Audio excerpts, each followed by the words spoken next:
اعوذ باللہ من الشیطان اللعین الرجیم بسم اللہ الرحمن الرحیم الحمد للہ رب العالمین والصلاة والسلام علی اشرف الانبیاء والمرسلین وشفیع المذنبین ابی القاسم محمد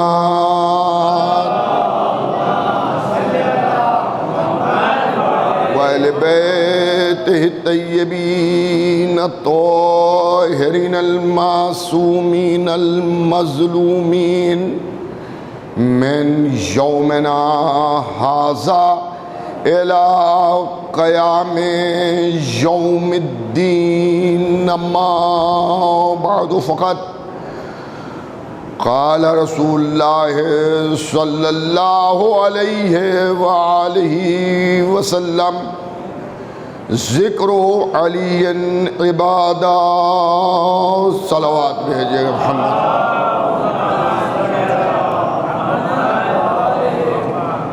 حضرات، اس مجلس کا عنوان، اس عشرے کا عنوان جو ہے وہ آپ کے ذہنوں میں ہے کہ حضرت علی علیہ السلام وارث انبیاء۔ میں حدیث تشبیہ کے ذریعے بھی ان مجالس کا آغاز کر سکتا تھا، لیکن میں نے حدیث تشبیہ کے بجائے حدیث عبادت کہ ذکر علی عبادت ہے، کیونکہ الحمدللہ اب قوم میں بنسبت پہلے کے بہت زیادہ عبادت گزار پیدا ہو گئے ہیں، اور ان کو یہ بتانا ضروری ہے کہ نماز پڑھنا عبادت ہے، روزہ رکھنا عبادت ہے، زکوٰۃ دینا عبادت ہے، حج کرنا عبادت ہے، قرآن کا پڑھنا عبادت ہے، ماں باپ کے ساتھ اچھا سلوک کرنا عبادت ہے، پڑوسیوں کا خیال رکھنا عبادت ہے، اور انہی عبادتوں میں ایک عبادت ذکر مولا علی کا کرنا بھی عبادت ہے۔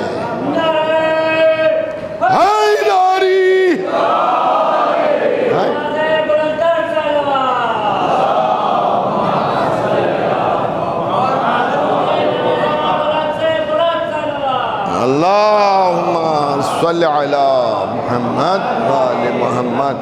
مولا علی کا ذکر کرنا بھی عبادت ہے، لیکن ایک چیز سمجھنے کی ہے، دیکھیں نماز بھی عبادت ہے، روزہ بھی عبادت ہے، زکوٰۃ کا دینا بھی عبادت ہے، خمس کی ادائیگی بھی عبادت ہے، حج بیت اللہ کرنا بھی عبادت ہے، اور مولا علی کا ذکر کرنا بھی عبادت ہے اور سننا بھی عبادت ہے۔ یعنی اس وقت جتنی دیر مجلس میں آپ بیٹھیں گے، پڑھنے والا بھی عبادت کر رہا ہے، سننے والا بھی عبادت کر رہا ہے۔ اسی لیے میں نے کل عرض کیا تھا کہ جب آپ مجلس پہ شریک ہوں تو باوضو آئیں، کیونکہ آپ عبادت الہیہ میں مصروف ہیں، لیکن ہر عبادت گزار کان کھول کے ایک بات سن لے کہ یہ تمام عبادتیں سب کی سب برابر نہیں ہیں، بلکہ ذکر امیر کائنات مولائے متقیان حضرت علی ابن ابی طالب علیہ السلام،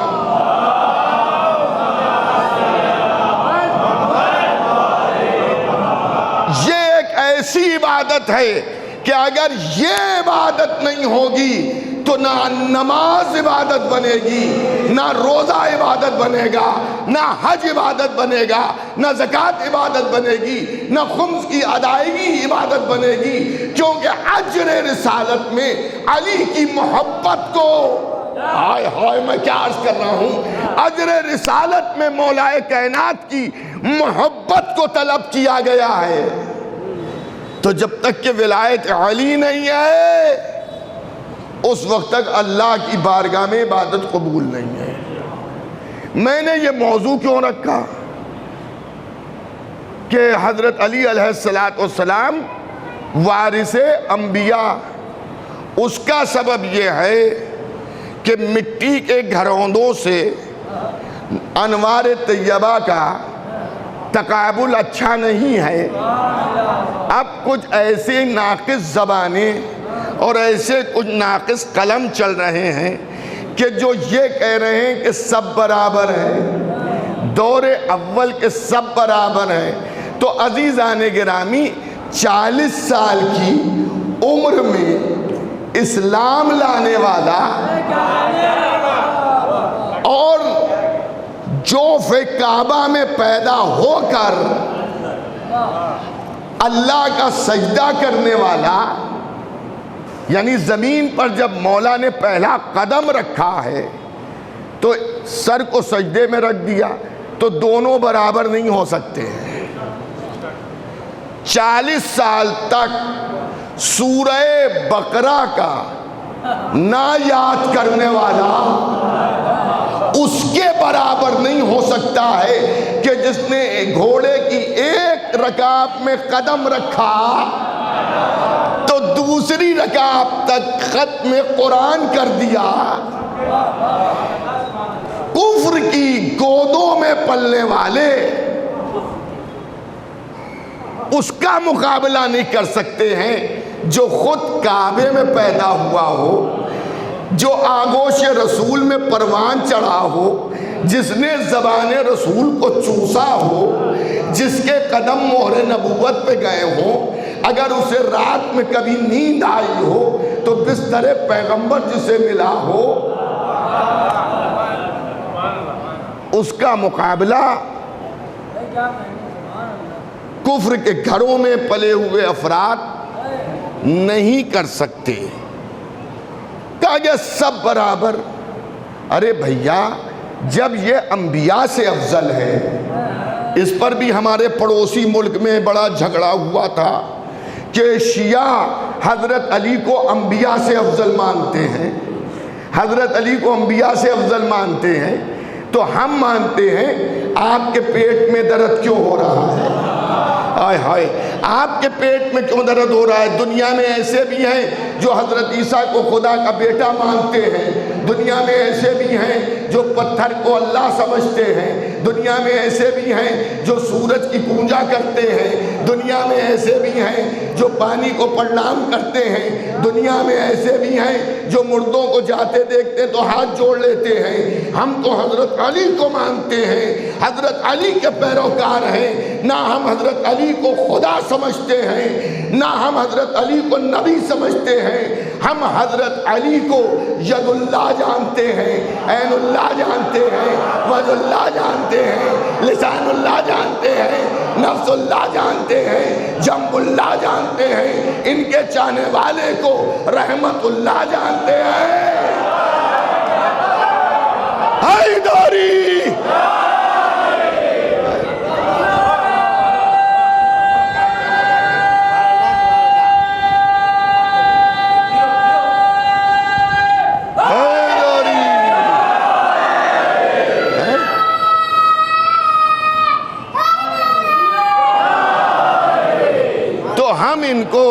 ان کا چاہنے والا رحمت اللہ ہے۔ اور یہ بھی کان کھول کے سب سن لیں کہ جو بھی مولا علی، بی بی زہرا، امام حسن، امام حسین اور ہمارے آخر امام تک کسی بھی امام کا دشمن ہے تو وہ لعنت اللہ ہے۔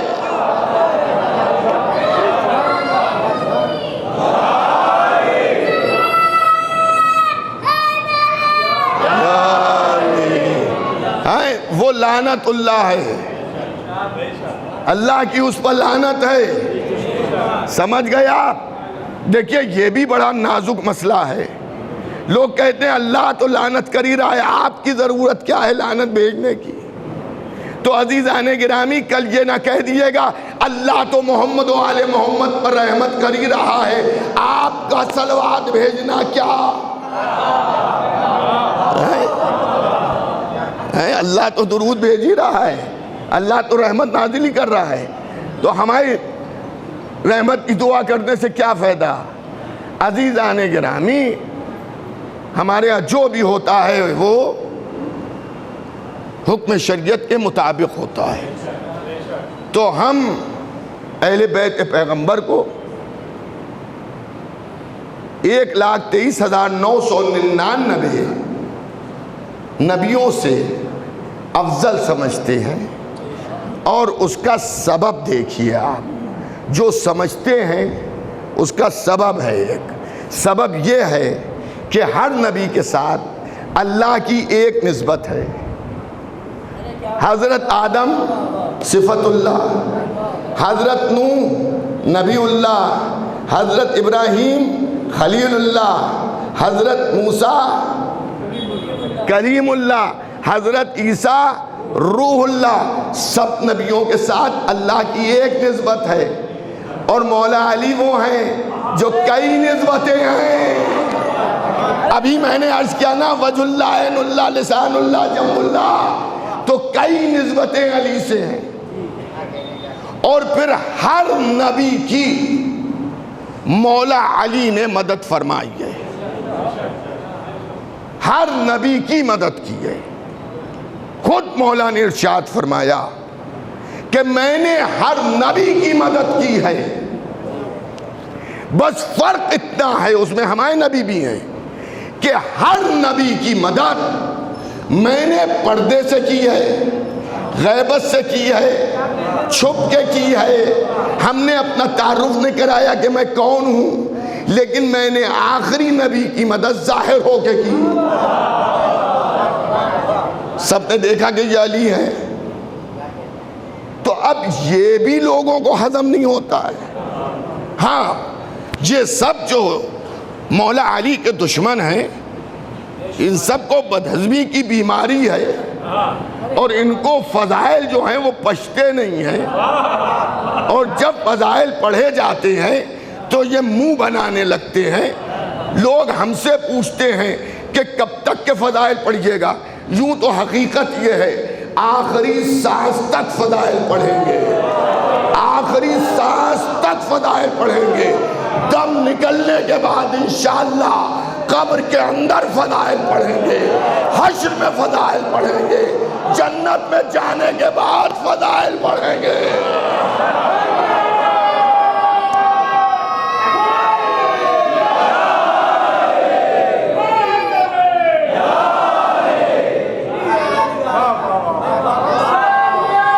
زندہ آباد، زندہ آباد، زندہ آباد۔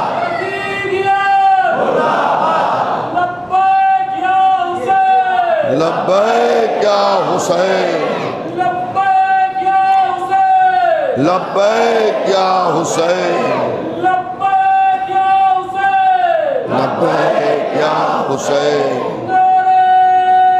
پوری طاقت سے جواب دیے گا۔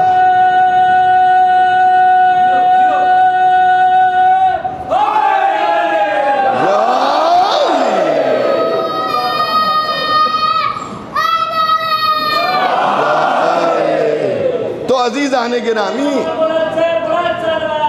اللہم صلی علی محمد، اور ایک نقد جواب یہ ہے کہ جب تک کہ آپ منہ بناتے رہیں گے، خطیب، ذاکر، عالم، حق پرست سب ذکر اہل بیت کرتے رہیں گے، ذکر اہل بیت ہوتا رہے گا، تو وہ یہ کہتے ہیں کہ اگر مدد ہی کرنا تھی تو سب کی ظاہر ہو کے کر دیتے۔ بھئی پوری توجہ آخری مجمع تک، اور جہاں جہاں علی ٹی وی کے ذریعے، 722 زین العابدین چینل کے ذریعے، زینبیہ ٹی وی کے ذریعے، مشق سکینہ چینل کے ذریعے، اور جیسا کہ کل کی مجلس پنجتن چینل نے بھی لکھنؤ سے جسے مشق سکینہ والوں نے لنک دیا تھا، وہاں بھی مجلس دیکھی گئی تھی. آج کی مجھے نہیں معلوم کہ آج بھی چالو ہے. خدا سلامت رکھے ان سب کو جو دور دراز رہنے والوں کو بھی ذکر آل محمد میں شریک کرتے ہیں. اور میں ٹی وی پر اور یوٹیوب چینلز پر جو لوگ مجلسیں سن رہے ہیں، میں ان سے ایک گزارش کروں گا، اور کہ اگر آپ کو کوئی مشکل نہیں ہے، ایسی جگہ پر آپ ہیں کہ جہاں پر کوئی مشکل نہیں ہے آپ کے لیے کوئی، کیونکہ کچھ لوگ بیچارے بیمار ہو جاتے ہیں نعرہ سن کے، صلوات کی آواز سن کے، تو جہاں پر آپ بیٹھے ہیں جب یہاں نعرہ لگے تو وہاں سے بھی آپ یا علی کہہ لیجئے.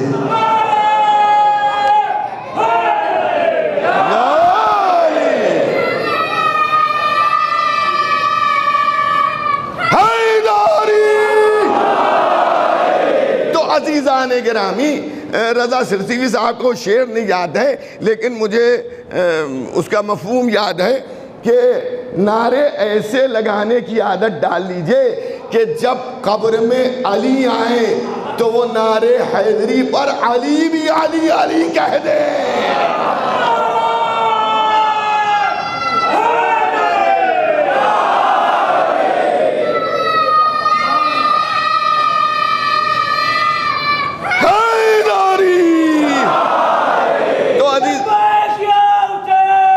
لبیک یا حسین، لبیک یا حسین، لبیک یا حسین، لبیک یا حسین، لبیک یا حسین، نعرہ حیدری یا علی. عزیزان گرامی، برادران ایمانی، ان کو یہ ہضم نہیں ہوتا کہ صاحب سب کی مدد ظاہر ہو کے کر دیتے. تو دیکھیں یہ مولا علی کا معاملہ ہے. علی وہی کرتے ہیں جو اللہ چاہتا ہے، یہ بغیر اللہ کی مرضی کچھ نہیں چاہتے. یہ اللہ سے شکایت کیجئے کہ علی کی مدد سب کو ظاہری طور پر مل جاتی، اللہ بھی جواب دے گا جو ہم جانتے ہیں وہ تم نہیں جانتے. نبی کتنے آئے؟ جواب دیجئے آپ، نبی کتنے آئے؟ 1,24,000، 1,23,999 نبیوں کی مدد میرے مولا نے غیب سے کی، پردے سے کی. صحیح ہے نہیں؟ اور ایک نبی، ہمارے نبی جن کا ہم کلمہ پڑھتے ہیں، محمد رسول اللہ کی مدد ظاہر ہو کے کی. تو ہوا کیا؟ 1,23,999 نبیوں کی مدد پردے سے کی، ایک کی ظاہر ہو کے کی. تو ایک فرقہ ایسا بھی بن گیا جسے لوگ نصیری کہتے ہیں. آئے ہائے، آپ سمجھ رہے ہیں نا؟ 1,24,000 میں ایک کی مدد ظاہر ہو کے کی تو لوگ خدا کہنے لگے علی کو. علی خدا ہے، علی خدا ہے، علی خدا ہے. قسم خدا کی اگر سب کی مدد ظاہر ہو کے کر دیتے تو ساری دنیا خدا کہہ رہی ہوتی.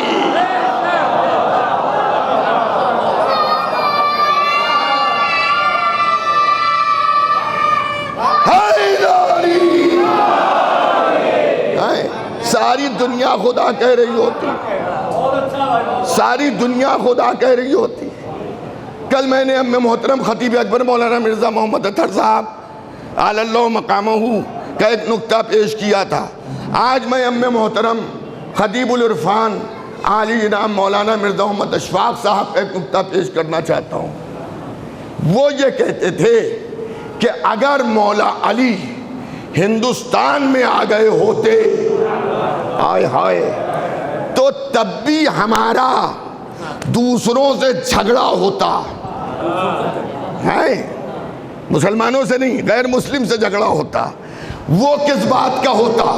وہ اس بات کا ہوتا کہ جب وہ یہ دیکھتے کہ یہ سورج پلٹا رہے ہیں، یہ پتھر کو بلا رہے ہیں، یہ پانی کی ماہیت بدل رہے ہیں، یہ اشارے سے مردے کو چلا رہے ہیں، تو وہ یہ کہتے کہ علی خدا ہے، ہم یہ کہتے علی ولی ہیں، وسیع ہیں، جانشین ہیں۔ تو اس پر ہمارا ان کا جھگڑا ہوتا کہ سارے کمالات مولا میں وہ ہیں جو اللہ میں ہیں۔ ہم یہ نہیں کہتے، یہ تو مولا علی ہم سے خود کہہ کے گئے ہیں، ان کی زندگی بتا کے گئی ہے کہ ہم اللہ نہیں ہیں، ہمارا بھی خالق ہے، ہمارا بھی پیدا کرنے والا ہے، اللہ نے ہمیں بھی خلق کیا ہے۔ لیکن اللہ نے ان کو کیوں خلق کیا تھا؟ اللہ نے اس لیے خلق کیا تھا کہ وہ ایک چھپا ہوا خزانہ تھا، اس نے چاہا کہ میں پہچانا جاؤں۔ آئے ہائے، میں کیا عرض کر رہا ہوں، اس نے چاہا کہ میں پہچانا جاؤں، تو اس نے انوار محمد و آل محمد کو خلق کیا۔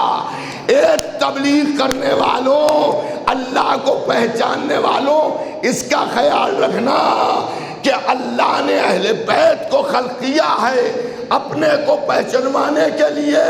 اگر ان سے ہٹ کر اللہ کو پہچنوایا تو نہ اللہ سمجھ میں آئے گا، نہ اللہ کا دین سمجھ میں آئے گا۔ ایک اور بلندر صلوات بھیج دیجئے محمد۔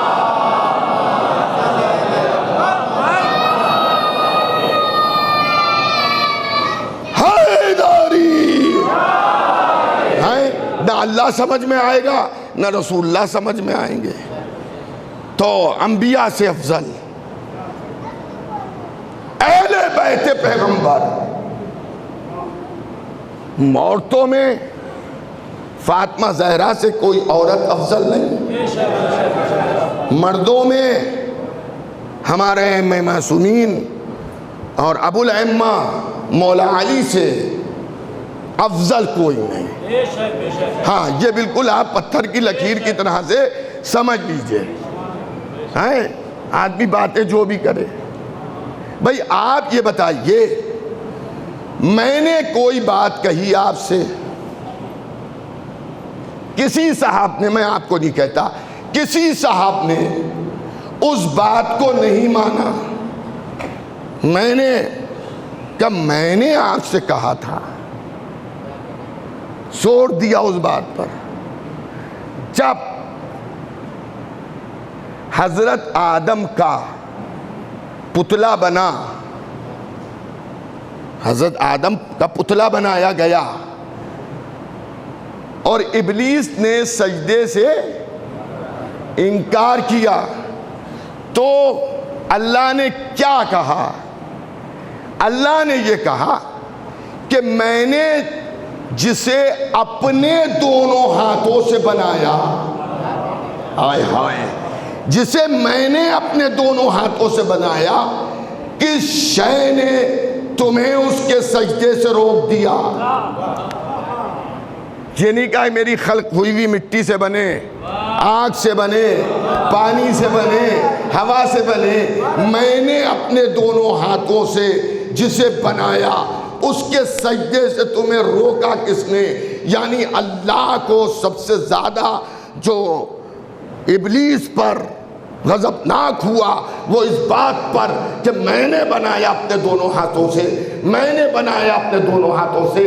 اب میں علماء سے ایک سوال کرتا ہوں، میں نے اپنے اس اساتذہ سے سوال کیا، بزرگوں سے سوال کیا کہ اللہ کے لیے آپ تو یہ کہتے ہیں کہ نہ اللہ کی آنکھیں ہیں، نہ اللہ کے ہاتھ ہیں، نہ اللہ کا جسم ہے، اگر اللہ کو جسم کے ساتھ تصور کر لیا تو اب مسلمان نہیں رہو گے، کافر ہو جاؤ گے۔ تو یہ قرآن کیا کہہ رہا ہے؟ میں نے جسے اپنے دونوں ہاتھوں سے بنایا، تو یہ کون دو ہاتھ ہیں؟ ہائے ہائے ہائے، توجہ کیجئے گا، یہ کون دو ہاتھ ہیں؟ ہر ایک کی مشکل کو حل کرنے والے، مشکل کو شاہ، آپ ہی مسئلے کو حل کیجئے کہ وہ دو ہاتھ کون تھے جسے اللہ نے اپنا ہاتھ کہا ہے۔ تو مولا جواب دیں گے، ذرا کوفے کے مسجد میں آؤ اور جب میں زیب منبر ہوں تو میرے خطبوں کو سنو۔ علی کا اسلام پر یہ بھی احسان ہے کہ مولا جب خطبہ دے رہے ہیں اور ایک بار مولا علی نے اپنے متعلق ایک جملہ کہا کہ میں وہ ہوں کہ جس نے آدم کے خمیر کو اپنے دونوں ہاتھوں سے گوندا۔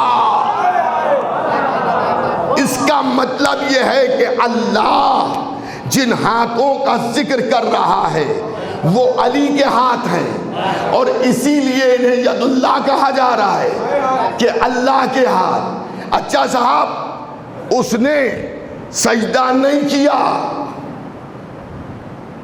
کوئی معمولی آدمی نہیں تھا ابلیس جسے آپ 2 منٹ میں لعنت بھیج دیتے ہیں، جنوں میں سے تھا، مگر اللہ کی اتنی عبادت کی کہ اس کا شمار ملائکہ میں ہونے لگا۔ زمین کے چپے چپے پر اس نے اللہ کے سجدے کیے، لیکن جسے 2 ہاتھوں سے اللہ نے بنایا تھا، جب اس کی تعظیم کا انکار کیا ملعون بارگاہ ہو گیا۔ پروردگار بہت بڑا نوازی ہے، بہت بڑا تیرا اطاعت گزار ہے، بہت تیرے سجدے کرنے والا ہے۔ پروردگار ایک تعظیمی سجدہ تو نہیں کر رہا ہے، آواز قدرت آئے گی کہ تم نہیں جانتے میں نے آدم کے پتلے کو اپنے دونوں ہاتھوں سے بنایا ہے، اپنے دونوں ہاتھوں سے بنایا ہے۔ یہ میں بتا گیا کہ یہ 2 ہاتھ علی کے ہیں، تو جس پتلے میں علی کے ہاتھ لگ جائیں اگر اس کا احترام نہ ہو تو وہ ابلیس کہلاتا ہے۔ نہیں، سنیے اگلا جملہ، جو آدم کا تعظیم کا، آدم کی تعظیم کا انکار کرے وہ ابلیس ہے، جو آدم کے بنانے والے کی تعظیم کا انکار کرے وہ ابو ابلیس ہے۔ ابلیس کا بھی باپ ہے وہ جو ہے، اسے آپ معمولی نہ سمجھیے گا، وہ شیطان کا بھی باپ ہے۔ اب شیطان تو اتنی تیز کام نہیں کر رہا ہے کیونکہ اس نے اپنے چیلے بہت سے پیدا کر دیے ہیں جن کی سمجھ میں دین نہیں آتی، شریعت نہیں آتی، فضائل نہیں آتے، مصائب نہیں آتے۔ سمجھ رہے ہیں آپ؟ تو پتلا بن گیا آدم کا۔ سجدے کا حکم کب ہوا؟ جب میں اپنی روح اس میں پھونک دوں۔ یہ سب قرآن ہے، تو تم سجدے میں گر جانا۔ اب مفسرین سے پوچھئے کہ روح سے مراد کیا ہے، تو معلوم ہوگا کہ انوار محمد و آل محمد ہے۔ روح سے مراد انوار محمد و آل محمد ہیں۔ آدم لائق سجدہ ہو گئے اور انہیں بھی یہ احساس ہے کہ مجھے کس کی وجہ سے بلندی ملی ہے، عزت ملی ہے۔ اب آدم گھوم رہے ہیں جنت میں، اور ابھی انسان تو وہاں نہیں پہنچے ہیں، مگر ملائکہ کا عالم یہ ہے جدھر سے آدم گزر رہے ہیں آدم کے چہرے کو دیکھ رہے ہیں۔ میں بھی مجلس پڑھ رہا ہوں، اگر کوئی بڑے غور سے میرے چہرے کو یا میرے جسم کے کسی اعضاء کو، حصے کو دیکھنے لگے، امامے پر اس کی نظر رک جائے تو مجھے بھی خیال آئے گا کہ کوئی کیا بات ہے۔ تو حضرت آدم کو بھی اس کا خیال آیا کہ بات کیا ہے کہ جدھر سے جا رہے ہیں سب چہرے ہی دیکھ رہے ہیں۔ تو پوچھیں کس سے؟ کیا پروردگار یہ سب میرا چہرہ کیوں دیکھتے ہیں؟ تو آواز قدرت آئی، پیشانی میں انوار محمد و آل محمد ہے، ملائکہ اس کی زیارت کر رہے ہیں، یعنی چہرے کی زیارت نہیں کر رہے ہیں، اس نور کی زیارت کر رہے ہیں۔ کہا پروردگار یہ کیا معاملہ، نور میرے چہرے پر ہے، میری پیشانی میں ہے، ساری دنیا عبادت کر رہی ہے، میں خود محروم عبادت ہوں۔ تو ارشاد ہوا دائنا ہاتھ اپنی پیشانی پر رکھو۔ جیسے دائنا ہاتھ اپنی پیشانی پر رکھا، پیشانی سے نور دائنے ہاتھ میں منتقل ہو گیا۔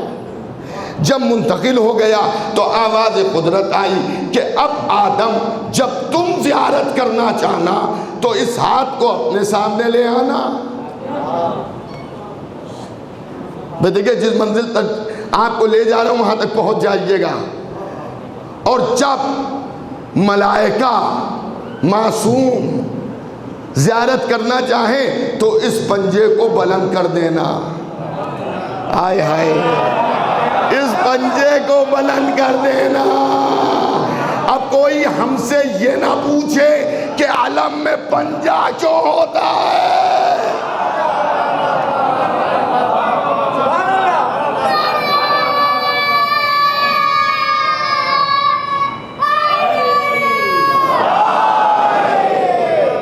علم میں پنجہ کیوں ہوتا ہے؟ علم میں پنجہ اس لیے ہوتا ہے، اچھا یہی وجہ ہے دائنے ہاتھ میں منتقل ہوا۔ تو اب آپ ذرا غور کیجئے گا، ہمارے ہاں آج بھی دائنے ہاتھ سے صحیح کام کیے جاتے ہیں، دائنے ہاتھ سے۔ اگر کوئی کسی کو سلام بھی کیا جائے اور بچے سے کہا جائے سلام کرو اور وہ بائیں ہاتھ سے کر لے تو نہیں، دائنے ہاتھ سے سلام کیا جاتا ہے۔ کھانا کھایا جاتا ہے کہاں ہاتھ سے؟ دائنے ہاتھ سے، سیدھے ہاتھ سے۔ انگوٹھیاں پہنی جاتی ہیں سیدھے ہاتھ میں، وضو کیا جاتا ہے سیدھے ہاتھ سے۔ آپ کہیں گے الٹا ہاتھ بھی لگتا ہے وضو کرنے میں، الٹا ہاتھ لگتا ہے جب ہم دائنے ہاتھ کو دھوتے ہیں، لیکن پانی پہلے دائنے ہاتھ میں لیا جاتا ہے، پھر اسے بائیں ہاتھ میں دیا جاتا ہے، پھر وضو کیا جاتا ہے، کیونکہ ہمارے دادا آدم کے دائنے ہاتھ میں انوار محمد و آل محمد پہنچا۔ تو اب ذرا غور کیجئے، آدم کا پتلا ہزاروں سال سے جنت میں بنا رکھا تھا، لیکن کوئی تعظیم کرنے والا نہیں تھا، کوئی تعظیم کرنے والا نہیں تھا۔ آدم کے پتلے کو لائق تعظیم اللہ نے اس وقت بنایا جب انوار محمد و آل محمد کو ان کی پیشانی میں داخل کیا۔ اب سجدے کا حکم ہوا تو آدم کی تعظیم نہیں ہے، اہل بیت کے انوار کی تعظیم ہے۔ اب ہر آدمی کو میں دعوت دینا چاہتا ہوں کہ جب ہمارے بابا آدم کو عزت اہل بیت سے ملی ہے تو ہمیں بھی عزت اہل بیت سے ملے گی۔ ایک بلند تر صلوات بھیجئے محمد و آل محمد۔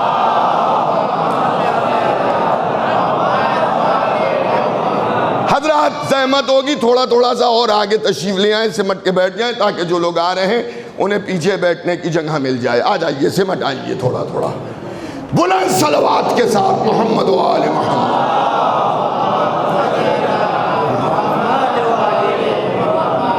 تو عزیزان گرامی، برادران ایمانی، محبان اہل بیت پیغمبر، حضرت آدم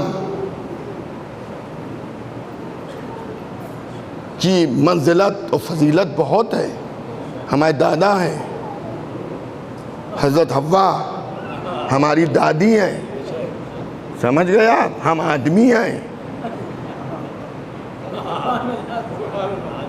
ہاں، مگر ہمیں یہ معلوم ہے کہ ہمارے پرکھوں کو آل محمد سے عزت ملی ہے۔ آ جائیے ایک بار بجا کے آ جائیے، آل محمد کے در سے عزت ملی ہے، تو ہم آج بھی آل محمد کے در کا احترام کرتے ہیں، اور ہمارے گھر والوں نے، ہمارے ماں باپ نے اہل بیت کی تعریف کرنا، اہل بیت کے فضائل پڑھنا، اہل بیت سے محبت کرنا، یہی سب ہماری ماں اور ہمارے باپ نے ہمیں تعلیم دی ہے۔ تو ہم دنیا کی مانیں یا اپنے والدین کی مانیں؟ ممبر سے یہی بات بتایا جاتا ہے کہ ماں باپ کا کہاں مانو، گھر میں ہی بتایا جاتا ہے۔ تو اس لیے ہم ماں باپ کا کہا بھی مانتے ہیں، اور یہ اللہ کا شکر ہے ہماری خلقت ایسی ہوئی کہ ہمارے دل میں ولایت آل محمد آ گئی۔ ہاں دیکھیں، یہ معاملہ بہت خطرناک ہے، ولایت آل محمد پر گفتگو کرنا یا اسے سبک سمجھنا،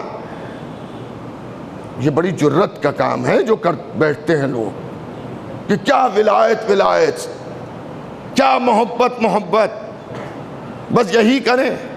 بھائی میں آپ کو بتا رہا ہوں، ہو سکتا ہے آپ کو کوئی ایسا ملا ہو، میں ممبر پر بیٹھا ہوں، یہ پنجن پاک کے نام ہے، باب الحوائج کا نام نامی اس پر لکھا ہے، میرے لیے اس سے بڑھ کے کوئی چیز نہیں ہے یہاں پر، تو مجھے کوئی ایسا نہیں ملا جو یہ کہے کہ ہم عزاداری کرتے ہیں تو ہمیں اب نماز پڑھنے کی کیا ضرورت ہے، مجھے نہیں ملا کوئی۔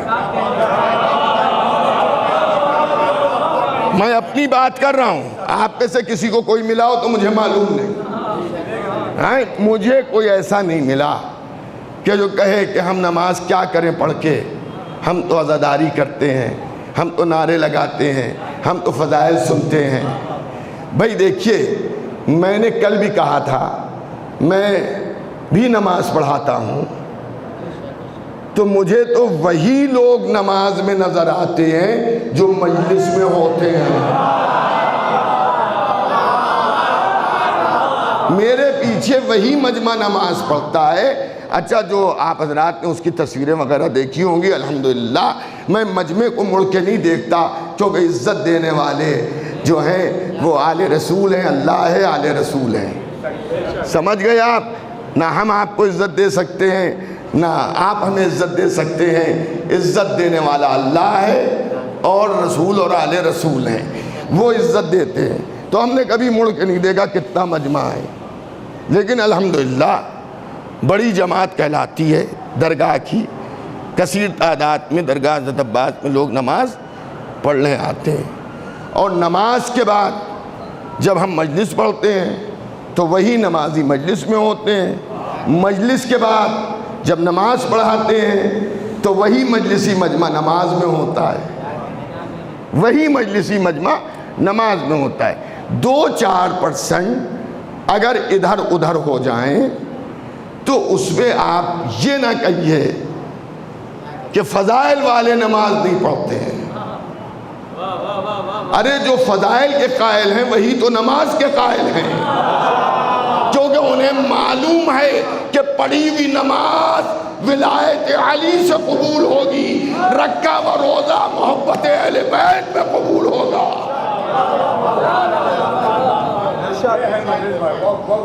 سمجھ گیا؟ اگر کوئی اس نظریے کا قائل ہے کہ ہمیں کیا ضرورت ہے نماز پڑھنے کی، ہمیں کیا ضرورت ہے روزہ رکھنے کی، ہمیں کیا ضرورت ہے حج کرنے کی، ہمیں کیا ضرورت ہے شریعت پہ چلنے کی، ہم تو امام حسین کے ماننے والے ہیں، مجلس کرنے والے ہیں، تو میں اس شخص کی کوئی تعریف نہیں کرتا، میں بھی اسے برا سمجھتا ہوں کہ وہ پروردگار اس کی ہدایت کرے۔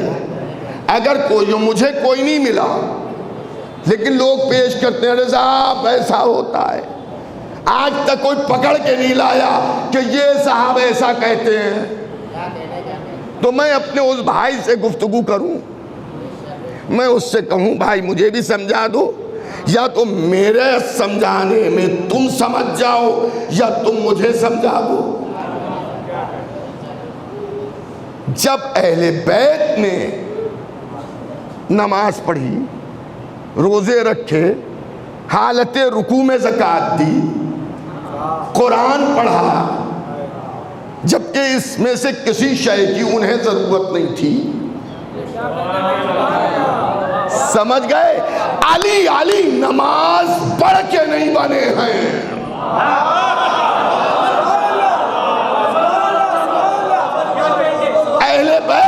جب مرتبہ عبادتیں کر کے نہیں ہوا ہے، علی علی تھے، علی علی ہیں، علی علی رہیں گے، مگر وہ طویل رکوع سجود آل محمد کے جو ہیں وہ ہمیں درس دے رہے ہیں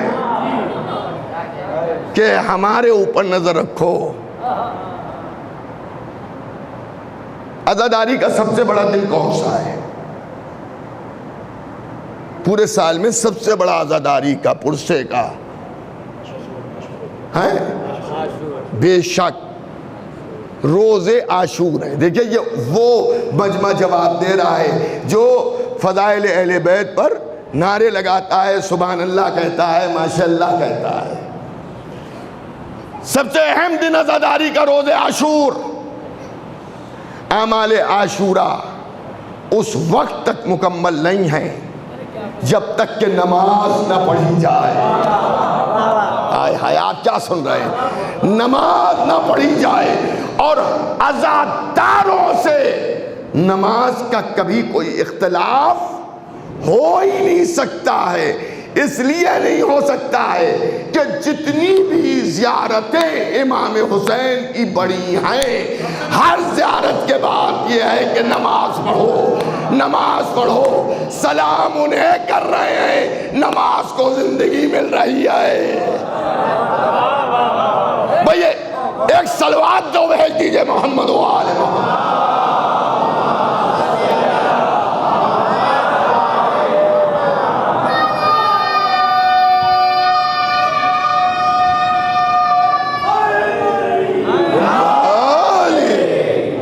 ہر زیارت کے بعد نماز، حرم میں جائیے وہاں بھی نماز ہے نہیں ہے، تو امام حسین سے نماز کا کوئی رشتہ ایسا نہیں ہے۔ اچھا صاحب الحمدللہ، بس میں فضائل سے مصائب کی طرف آ رہا ہوں کہ آپ جتنے بھی ہیں یہاں پر ماشاءاللہ خدا آپ کو سلامت رکھے، پورا حال بھر چکا ہے، اور انشاءاللہ تمام مجلسوں میں وقت کا خیال رکھتے ہوئے آپ تشریف لے آئیے گا کہ آپ سب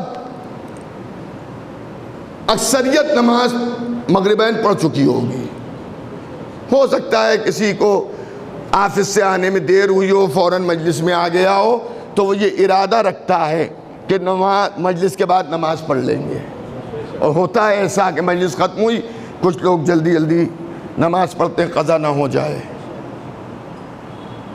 اچھا میں نماز پڑھ کے آیا ہوں، ہمارے ساتھ یہ اظہار بھائی نماز پڑھ کے آئے ہیں، اور غالباً آپ سبھی حضرات ہیں سب نماز پڑھ چکے ہیں۔ نماز ختم ہو گئی آپ کی، اب کب نماز شروع ہوگی آپ کی؟ یا تو فجر میں واجب پڑھیں گے، اور اگر نماز شب کوئی پڑھ رہا ہے اور نمازیں پڑھ رہا ہے اس کی بات الگ ہے، لیکن واجب نماز فجر میں ہوگی۔ ہماری نماز روز ہوتی ہے، سلام پر ختم ہوتی ہے۔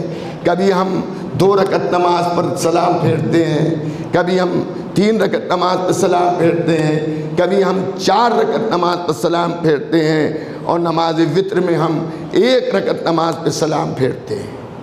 ہماری نماز ہو گئی۔ نماز شب پڑھی تھی کل؟ آپ نے کہا ہاں ہم نے پڑھ لی تھی، ختم ہو گئی، تمام ہو گئی سلام پھیر کر۔ لیکن امام حسین کی نماز تو آج بھی چل رہی ہے۔ سلام سے پہلے سجدہ ہوتا ہے نا، سجدے کی تعریف کیا ہے؟ سجدے کی تعریف یہ ہے کہ جب 7 چیزیں انسان اپنے اختیار سے، پیشانی، دونوں ہاتھوں کی ہتھیلیاں، دونوں گھٹنے، دونوں پیروں کے انگوٹھے اپنے اختیار سے زمین پر رکھے اور اپنے اختیار سے اٹھائے، تب سجدہ ہوتا ہے۔ آپ علماء سے پوچھئے گا، امام حسین نے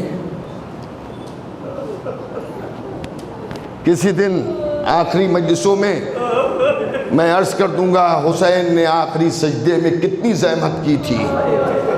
زمین تک پہنچنے کے لیے، ساتوں اعضاء کو زمین پر لگانے کے لیے حسین نے اپنے ادھر کے تیروں کو ادھر کر دیا تھا۔ تیروں کا مسلح تھا۔ عزاداروں، اگر کبھی مسلح کے نیچے ایک کنکڑی آ جاتی ہے تو ہم اور آپ بے چین ہو جاتے ہیں۔ السلام علیکہ یا ابا عبداللہ۔ محبان حسین زندہ باد۔ رونے والوں سلامت رہو۔ تیروں پر زور دے کے امام حسین نے اپنی پیشانی کو سجدے میں رکھ دیا۔ سجدے میں حسین نے پیشانی رکھ دی، مگر تاریخ کے کوڑے دان سے بھی کوئی جھوٹی روایت ایسی نہیں لا سکتا ہے کہ حسین نے پیشانی رکھی، ذکر الہی کیا اور پھر حسین نے اپنے اختیار سے سر اٹھایا ہو۔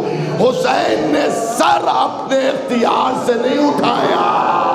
حسین کا سر اٹھا ضرور، مگر نوک نیزہ کی بلندی پر۔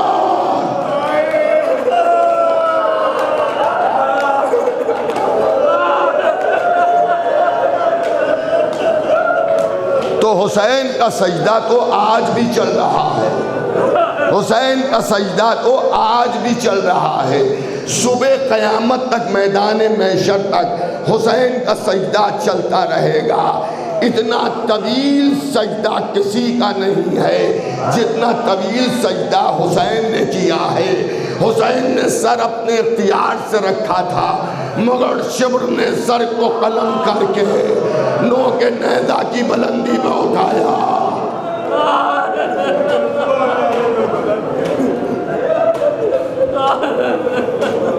اے عزاداروں، جو لوگ ہم پر یہ الزام لگاتے ہیں، ہم سے مراد سب عزادار تہمت لگاتے ہیں کہ یہ ماتم کرنے والے، یہ کالے کپڑے پہننے والے، یہ نعرے لگانے والے، یہ نعرہ ولایت لگانے والے، یہ حسین حسین کرنے والے، یہ قمع زنجیر کرنے والے نماز نہیں پڑھتے، نماز نہیں پڑھتے۔ سر پر قرآن رکھ کے بتاؤ کہ تمہارے گھر میں جتنے بچے ہیں کبھی نماز قضا کی ہے یا نہیں کی ہے؟ نماز کا قضا کرنا ہے بھائی، مگر خون میں نہائے ہوئے عزاداروں کو دیکھ کر یہ نہ کہیے کہ انہی نے نماز نہیں پڑھی۔ کیا آپ نے احکام شریعت نہیں دیکھے ہیں؟ میدان جنگ کی طریقہ نماز الگ ہے، ہاتھ پیروں میں زخم لگ جائے اس کا طریقہ نماز الگ ہے۔ ہم تو ان کے ماتمدار ہیں جو لہو سے نہائے ہوئے تھے اور نماز پڑھ رہے تھے۔ میں یاد دلاؤں آپ کو کیا؟ فاطمہ زہرا آ چکی ہیں، پرسے میں کوئی کمی نہیں ہونا چاہیے۔ جب عبید اللہ ابن زیاد کے دربار میں حضرت مسلم کو بیمار جانور کی طرح سے کھینچ کے لایا گیا اور کہا امیر کہہ کے سلام کرو، تو مسلم نے آنکھوں میں آنکھیں ڈالی، میرا امیر حسین کے سوا کوئی نہیں۔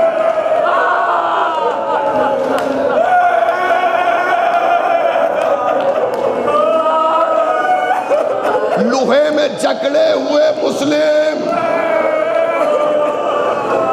کسی نے کہا کچھ فرمائش ہے، کچھ کہنا چاہتے ہو؟ دو باتیں کہیں۔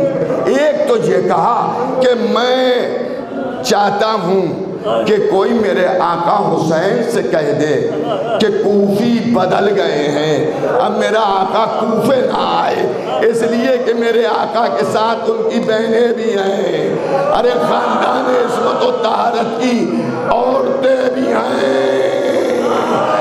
کوفیوں نے دغا کر دیا ہے، کوئی میرے آقا سے کہہ دے جا کے۔ سنیے، اس کے بعد حضرت مسلم نے فرمایا کہ مجھے پیاس بہت لگ رہی ہے۔ رات میں جب توا کے گھر میں ٹکے تھے تو وہاں کھانا نہیں کھایا تھا، یہ سوچ کے کہ میرے بچے نہ جانے کس عالم میں ہیں۔ اے عزاداروں، نام حسین پر اپنے بچوں کو لانے والوں، ذرا سوچو مسلم کا کیا عالم ہوا ہوگا جب بچے مسلم سے جدا ہو گئے ہوں گے۔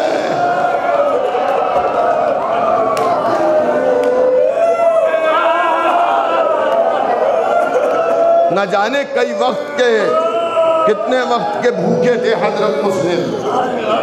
چلیے رات میں توانے پانی تو پلا دیا تھا جب دروازے پر مسلم آئے تھے، دسترخوان پہ کھانا نہیں کھایا تھا مسلم نے، لقمہ توڑا ضرور تھا مگر آنکھوں سے آنسو بہنے لگے۔ مجھے تاریخ میں نہیں ملتا مگر میرا دل کہتا ہے بیٹے یاد آئے ہوں گے کہ ارے میرے بچے بھوکے نہ ہوں۔ ایک 8 سال کا بچہ ہے، ایک 9 سال کا بچہ ہے۔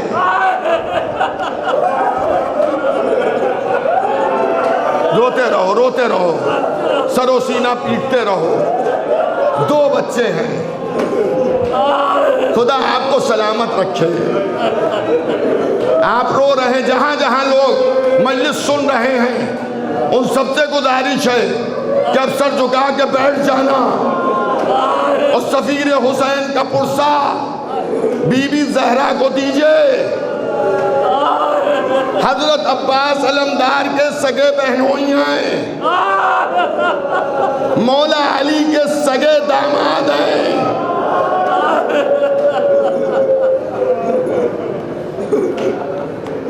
پرسہ دیجئے۔ کیا پیاس بہت لگ رہی ہے؟ فوراً ابھی تک اتنی تہذیب تھی کہ لوگ پانی لے کے آ گئے، دربار سے پانی آیا، پانی کو پینا چاہا تو جب گڑھے میں مسلم گرے تھے تو ظالموں نے ایسے وار کیے تھے کہ حضرت مسلم کے دندان مبارک شہید ہو چکے تھے، ہونٹوں سے خون جاری تھا۔ مسلم نے پانی پینا چاہا مگر پانی مضاعف ہو گیا۔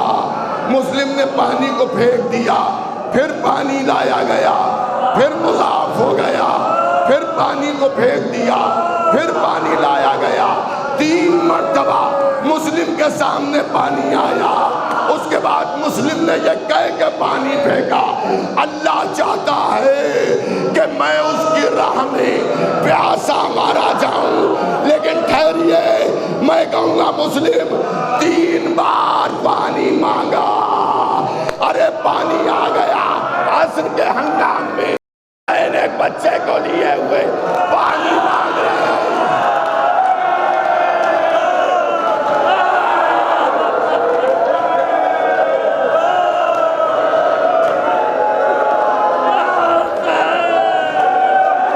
حسین پانی مانگ رہے ہیں، ارے پانی تو نہیں آیا، 3 بال کا 3۔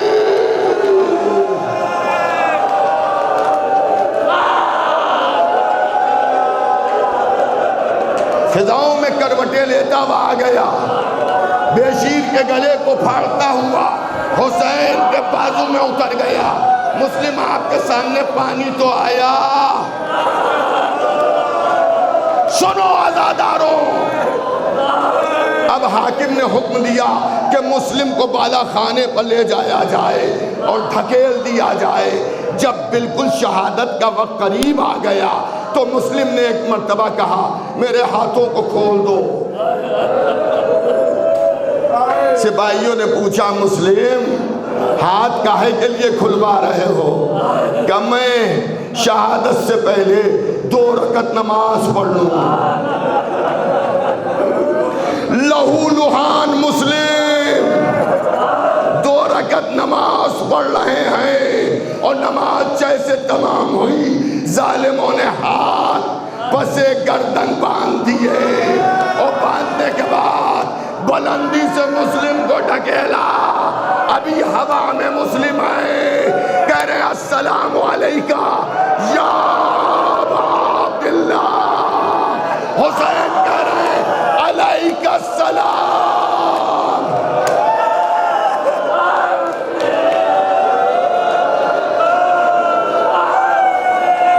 اے میرے بھائی مسلم، اگر دنیا میں تہلکہ مچ جانے کا اندیشہ نہ ہوتا تو میں امامت کی قوت سے تمہیں گلے لگا لیتا۔ ہائے مسلم، ہائے مسلم۔ دیکھیں امام ہر بات کا اعلان نہیں کرتا ہے جو مصلحت پروردگار ہوتی ہے وہ امام کہتا ہے۔ مولا حسین کو تو معلوم ہو گیا کہ مسلم مارے گئے، لیکن مولا حسین نے کسی کو بتایا نہیں۔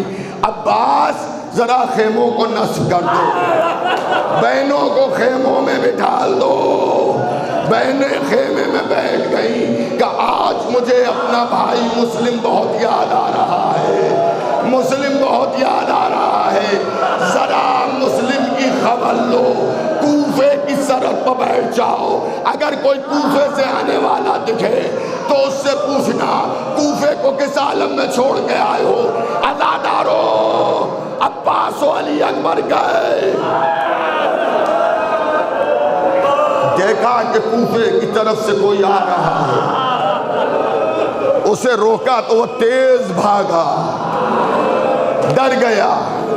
حضرت عباس نے اپنے گھوڑے کی کو اور ایڑ دی اور قریب پہنچے کہ گھبرا نہیں، کہاں سے آ رہا ہے؟ اس نے کہا میں کوفے سے آ رہا ہوں۔ تو حضرت عباس نے کہا اتنا بتا دو کوفے کو کس عالم میں چھوڑ کے آئے ہو؟ اس نے کہا یوں نہیں بتاؤں گا، پہلے تم اپنا تعارف کراؤ۔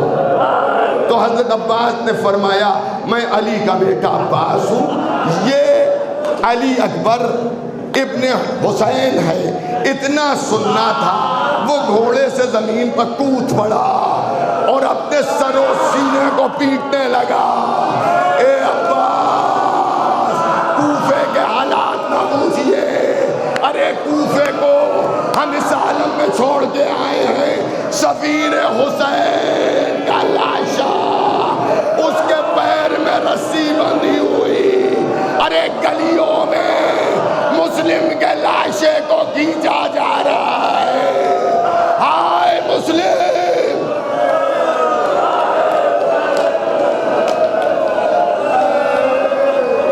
سب روتے رہیے، سفیر حسین کا ماتم ہے، پرسہ دیتے رہیے، بس دو منٹ میں مجلس تمام ہو رہی ہے۔ حضرت عباس و علی اکبر یہ خبر اس طرح سے لے کے آئے، آستینیں چڑھی ہوئی ہیں، عباس و علی اکبر کی خاک سر پر پڑی ہوئی ہے، گریبان کھلے ہوئے ہیں، اور آ کے کہتے ہیں آقا قیامت ہو گئی، آقا قیامت ہو گئی، ارے مسلم مارے گئے، مسلم مارے گئے، مسلم مارے گئے۔ اے عزادارو حسین نے آواز دی زینب ایک خیمہ خالی کرو، اس میں مسلم کی بیوہ کو بٹھا لو۔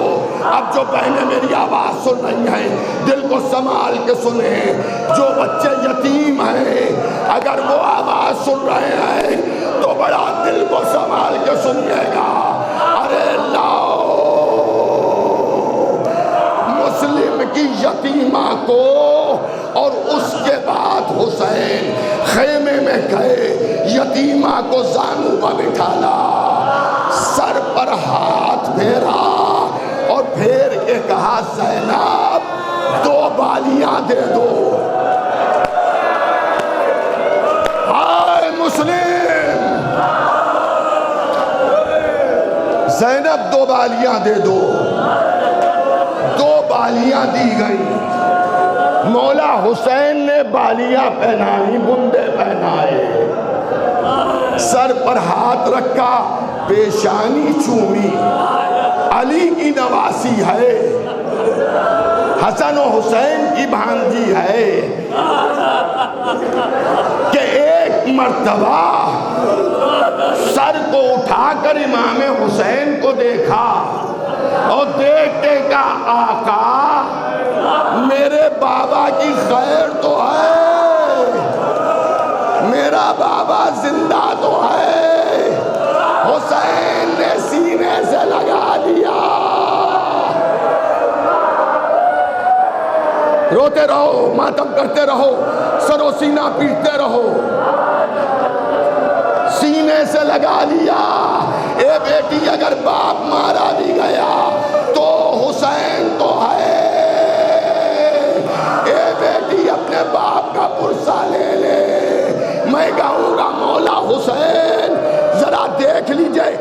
کہیں پر سکینہ تو نہیں کھڑی ہے؟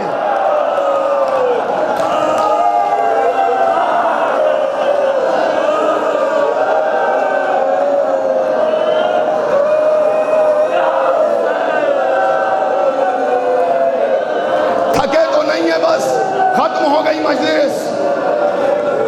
کہیں سکینہ تو نہیں ہے؟ کیونکہ وہ دیکھ رہی ہے بچی جب یتیم ہوتی ہے سر پر ہاتھ پھیرا جاتا ہے، کانوں میں بندے پہنائے جاتے ہیں، شاید جب کربلا میں آواز آئی ہوگی الا قتل الحسین میں کربلا، سکینہ کو بھی یہ خیال ہوگا کہ کوئی میرے سر پر ہاتھ پھیرے گا، لیکن کسی نے ہاتھ نہ پھیرا، کوئی تماچا مار رہا ہے، کوئی تازیانہ مار رہا ہے، کرتے میں آگ لگی ہے، ہائے بابا، ہائے بابا۔